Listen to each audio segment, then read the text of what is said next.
Okay, in continuation to my previous class, today I will elaborate the methodology dichotomous region elimination technique. This is a searching technique for solving nonlinear programming problem and unconstrained problem we are considering for solving dichotomous search. Dichotomous search is a searching technique, as I said. This is an iterative process and this is totally dependent on the region elimination strategy I have explained in the last class. Now, region elimination technique in the sense that we are having an initial interval of uncertainty and slowly we are progressing further to achieve the optimal solution, so that we will get the lesser width interval of uncertainty and we will repeat the process again and again. That is the process of iteration, and at the end we will get a very small interval of uncertainty and the middle value of that interval will be declared as the optimum point. Now, how to select, how to proceed, there are certain guidelines for this dichotomous search technique. This is a very useful technique for solving unconstrained nonlinear programming problem. Here we are considering again the few assumptions. The first assumption is that the function must be unimodal.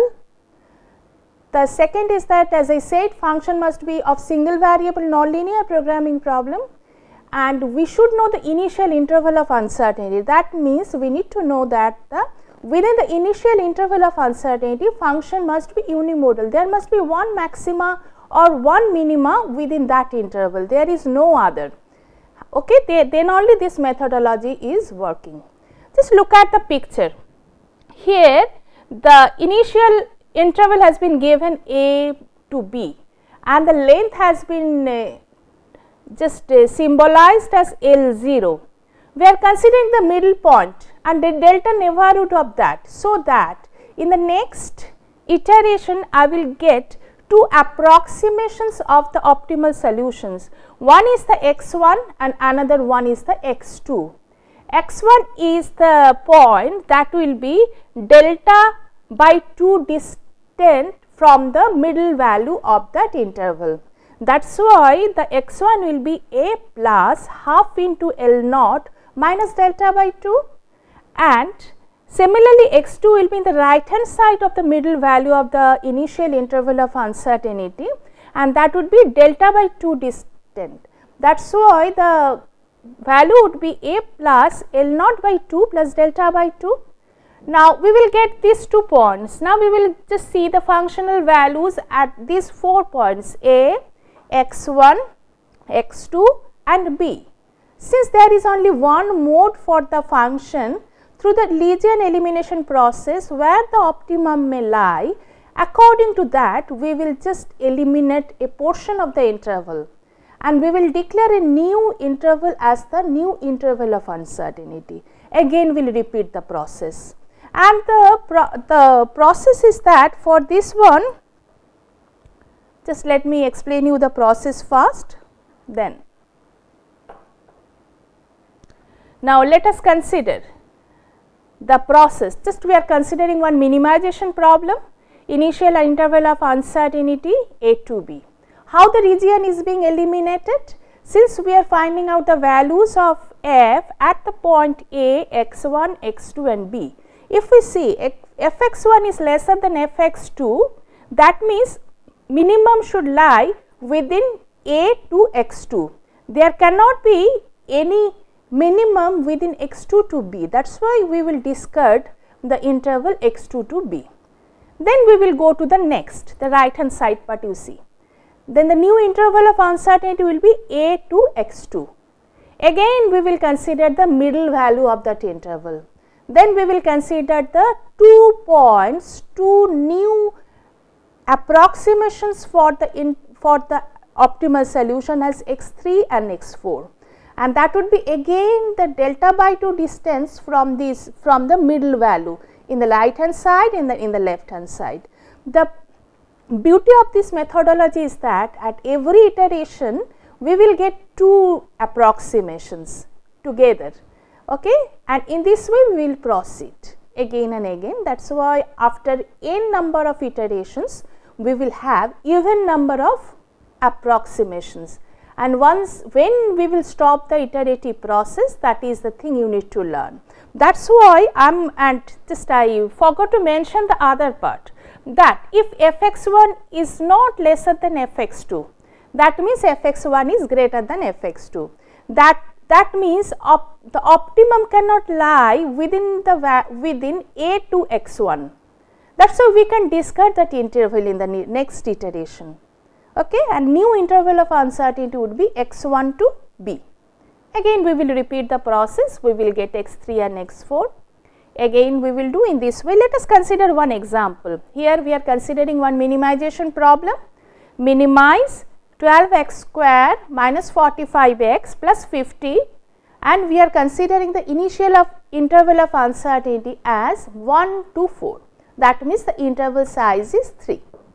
Let us start the process. Okay. Now this is 1 and this is 4. We are considering x1 as, then the middle value would be, what would be the middle value?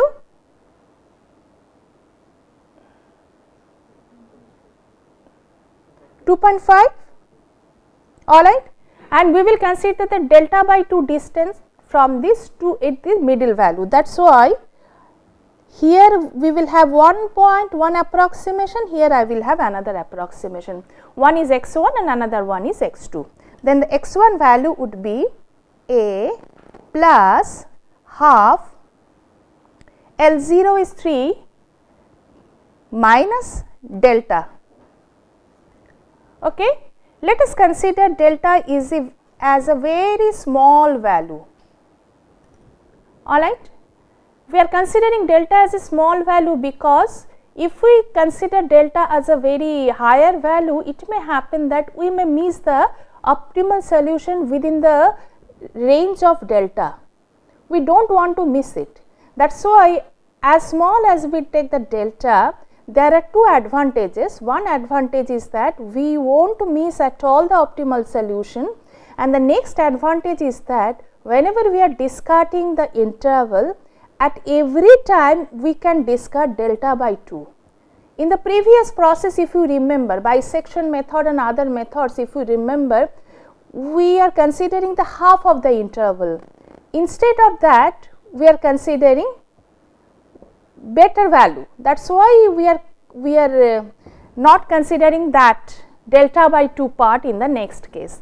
And if I consider the delta is equal to 0.001, then it would be 1 plus half into 3 minus 0.001, and this value will come as 2.4995, and x2 will be 4 minus half 3 minus 0.001. Okay. Now this value will be is equal to 2.5005. Okay. If you calculate, you can check it that these values are coming. That is why we can place 2 points here. This is my x1 and this is my x2. x1 as 2.4995 and x2 as 2.5005. You can check it without doing the calculation, even you can find it out, because if you just take delta by 2 in one side, then it would be 0.0005. 2.5 minus that, 2.5 plus that, you can get these two values. That is why let us consider the functional value at 1, functional value at x1, functional value at x2 and functional value at 4. Okay, what we will see, the functional values are coming like this. This is 17, this is 12.4925, this is the value 12.5075 and 62. What the pattern you are getting, you know, there is only one minimum within the interval. Just to see, the value is decreasing and then increasing again from here to here. That is why we are sure that optimum cannot lie within these 2 points from x2 to 4. That is why we will discard this interval. Alright. In the next, we will consider the interval of uncertainty as 1 to x2. My x1 is there, alright, 1 to x2, and what will be the size of this interval of uncertainty? 5, exactly. That previously the interval uncertainty I was naming L0 as is equal to 3. Now you see we are discarding a portion, that is why we are getting L2 as 1.5005. Okay. Again let us consider the middle value. Again just you take the delta by 2 distant from here, we will find out x3 and x4. Alright. Then what will be your x3? x3 will be is equal to 1 plus half L2 plus delta. That is why it is coming as 1 plus half, it is not plus delta, minus delta, 1.5005 minus 0.001, and this value is coming as 1.74975. Okay, and x4 is coming as x2 minus, what is your x2? 2.5005 minus half minus 1.5005 minus 0.001, and this value is coming as 1.75075. Alright. Then we will get x3 and x4. Again we will find out the functional value at 1, functional value at x3, functional value at x4, functional value at x2. We know this value, this is 17, this is from the previous case, this is 12.5075, and x3 and x4 values are coming 800,751 and 7.997757. As many number of digits you can take, you will get the accurate result. Okay. Now, if we again see the trend, what we see that 17, then 8, again it is coming to 7.9, then 12. That is why minimum cannot lie in this portion. Okay. Let us discard it again. You see we are getting another interval of uncertainty which is equal to x3 to x2, because we are discarding this interval, alright, x3 to x4. That is why we are getting this one as the new interval of uncertainty L4 is equal to, if you calculate we can get it, it is L2 minus delta by 2, alright, because this is the whole L2 and L2 by 2, L2 by 2 delta by L2 by 2 plus delta by 2. This is a new interval of uncertainty. Alright. Now, this value, if we just find it out, this value is coming as 0.75075. We will take again the middle value. Again we will consider we considered x4, x5, now we will consider x5 and x6. Let us just give you the values for your understanding, then I will show you the further iteration through the projection, because I have calculated further iteration, I calculated as good as we can get. Just you have a look of it. This is the functional value.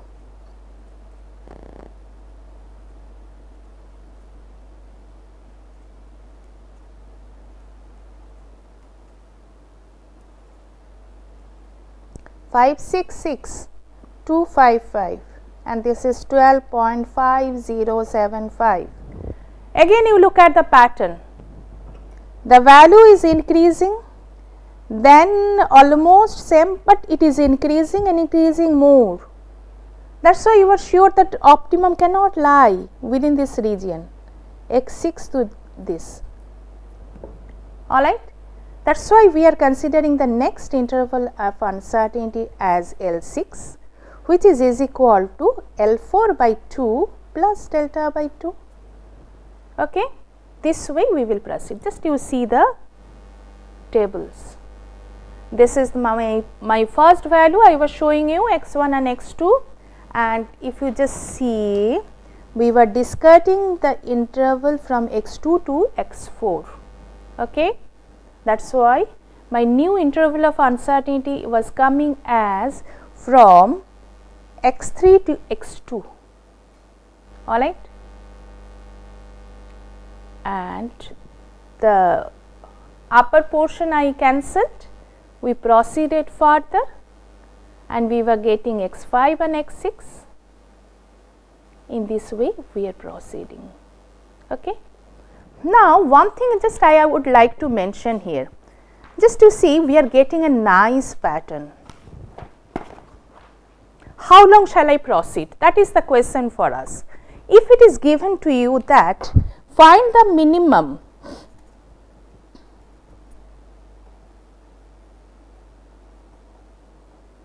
I have calculated few, just to see, I will just show you all the steps. Okay. But if it is given that find the minimum within 10% of exact value. Okay. What does it mean? It means that whenever we are getting the final interval of uncertainty, that means I am going L2 to L4, L4 to L6, L6 to L8. Why we are just naming the intervals as L2, L4, L6? Because when I am reaching to L2, I have already found 2 experiments. We did 2 experiments. We were getting 2 approximations for the optimal solution. When we are reaching to L4, we were getting 4. We did 4 experiments. L6 means 6 experiments. Okay. If I just show you the previous thing, then you can see. Just you see, while we were reaching to L2, we did 2 experiments. While we are reaching to L4, we did 4 experiments. While we are reaching to L6, we reached to 6 experiments. Alright. That is why this L value is jumping to taking 2 at a time, because and at each iteration to approximation, at each iteration to approximation. If I ask you what should be the interval of uncertainty after 10 number of experiments, after 12 number of experiments, can you guess it?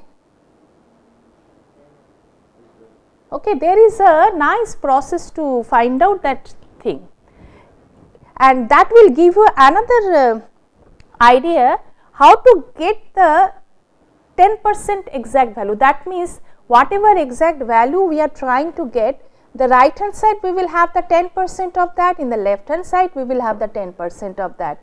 That is why we are guessing an approximation with a known approximation. It may happen, I want to get the 5% of exact value. That means in one side 5% interval I will get, in another side I will get 5%. That means altogether final interval for uncertainty which will contain the optimal solution will have 10% of that. Okay. 10% of what? 10% of L naught, the initial interval of uncertainty. For reaching to this exact value concept, I will show you I am giving you the answer as I told you, that what will be the interval of size of the interval of uncertainty after doing the 10 experiments, after getting the 10 approximation. That part I am going to tell you first, then I will give you the answer for this. What is my L2? L2 was half L naught by delta, because it was L naught by 2 plus delta by 2. Alright. What is my L4? half L2 plus delta. That means it was half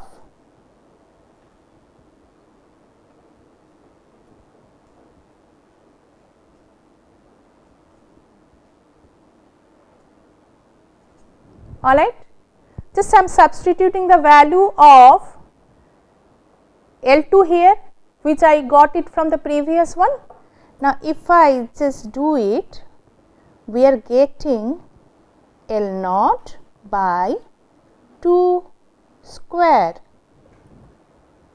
okay, plus here I am getting 1 by 4 delta by 2 plus half, that means it is coming 3 by 4 delta by 2 delta 3 by 4 delta.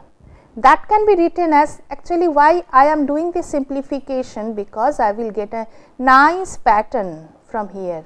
I can write it 1 minus 1 by 2 square delta.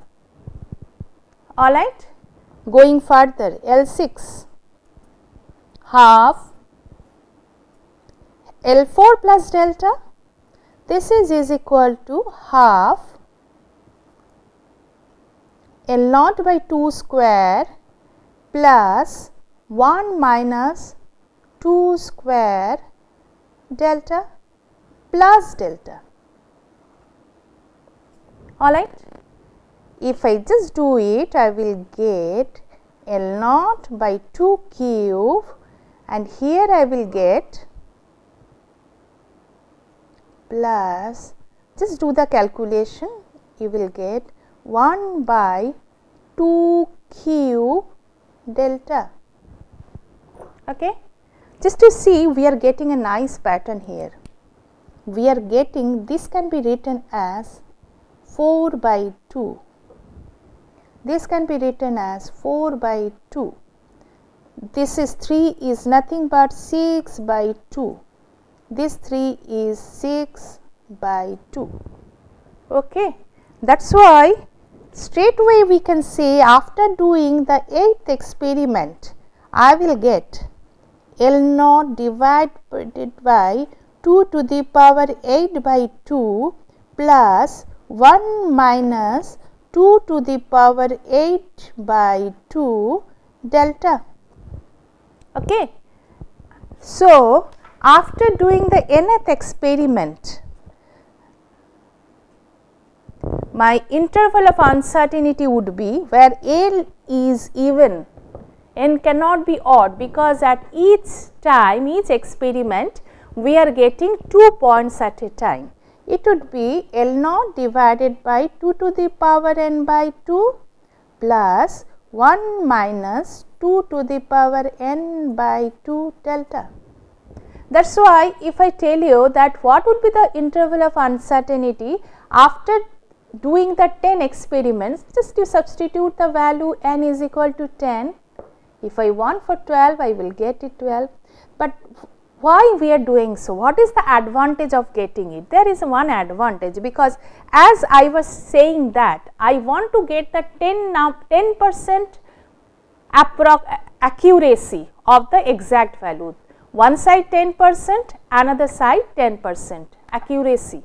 That means, it means that final interval of uncertainty divided by L0, because we are saying that L0 is the 100% for me initial. We want to get the accuracy over L0, okay, and the half of it, because 1%, this must be 10 by 100. Alright. If I just do the calculation, what I am getting, you see, L0, that means 1 by 2 to the power n by 2, L0 will cancel, okay, plus 1 minus 2 to the power n by 2 delta by L0 is less than 1 by 5, that means 0.2. Okay. For the given example, we were having L0 is equal to 3. No, 2 is there, na? That is why it is coming to 0.2. Now, L naught is 3, it was there in my example. Not only that, we were considering delta is equal to 0.001. That is why if I just substitute here, I want to find out how many experiments I have to do beforehand, because I will stop my iteration there itself. Just you see, I will put 2 to the power n by 2 plus 1 minus 2 to the power n by 2, 0.001 divided by 3 less than 0.2, or 1 by 2 to the power n by 2 if I just take common, then 1 minus 0.001 by 3 is less than 0.2 minus 0.001 by 3. Am I right? Because I have just considered 1 by 2 to the power n by 2 common, I took common from here and this is going there. Okay? If I just do it, I will get 2 to the power n by 2 into, just do the calculation, you can get it for 999,667 less than 0.1996667, and from here we are getting 2 to the power n by 2 is greater than 5.000678. Then can you tell me what should be the value for n from here? I can do it by taking log both sides, but here since the number of experiments are very less, it is not that 100 number of experiments I need to do. If I have to do, then I will do that logarithm of both sides, I will get the value for n. But here if I consider n is equal to Cx, then it will be just, because n equal to 2, if I consider it will be 4, cannot be greater than 5. The next, the minimum value of n is equal to 6. That is why I have to do 6 number of experiments, and whatever I did here, I need not to do so many things together. I have to just stop here itself. Just I am showing you, I was getting the better approximations, but I need not to do, because I can stop it here. I can say that x7 to x8, that should be the final, not really, x3 to x6 is the final interval of uncertainty. Alright.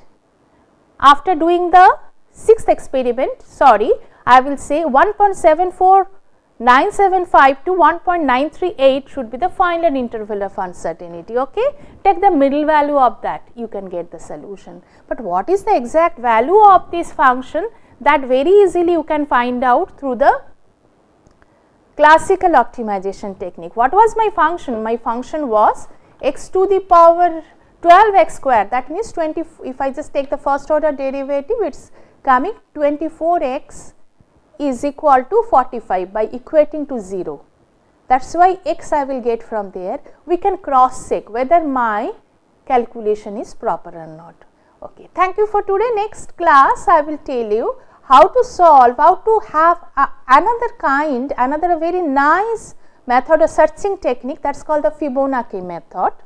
How to get the optimal solution through that only. Okay, thank you.